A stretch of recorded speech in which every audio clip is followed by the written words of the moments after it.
अशा प्रकारे रामचंद्र आणि त्यांच्यासोबत सौमित्र हे विश्वामित्रांच्या सोबत जातात आणि पुढे त्राटिका राक्षसीचा वध होतो। त्याचप्रमाणे सुबाहूचा देखील वध श्री रामचंद्र करतात।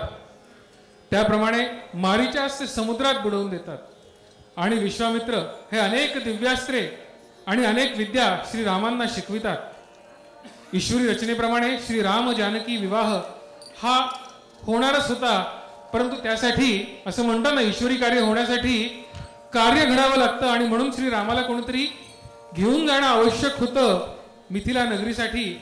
आणि या मिथिलेचा राजा जनक हा देखील एक राजर्षी होता, शुक्यासारख्या वैराग्याचा तो गुरु होता आणि या जनकाकडे एक शिवधनुष्य होतं आणि त्याचं वर्णन जे आहे ते प्रचंड आहे शिवधनुष्य, आणि ते कोणी उचलू देखील शकत नाही।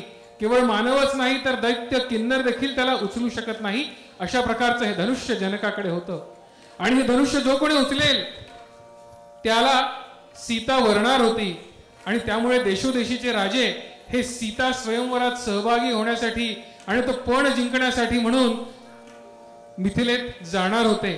त्यामुळे प्रभू श्री रामाचं क्षात्र तेज दाखवण्यासाठी एक उत्तम संधी होती आणि यासाठी म्हणूनच हे रामा तू धनुर्धर आहेस आणि म्हणूनच आमच्या सोबत तू ते धनुष्य एकदा पहा तर खरं। आणि तिकडे जाण्यासाठी लक्ष्मण हा आत्ताच चलबिचल त्याची झाली आहे, तो अधीर झाला आहे, असे सगळे मुनिजन सांगतायत की आमच्या सोबत चला राघवा पहा या जनकाची मिथिला आपल्या समोर आता सादर करतायत कोरस आणि त्यांच्या गुरु अनुजा मॅडम। एकदा जोरदार टाळ्या।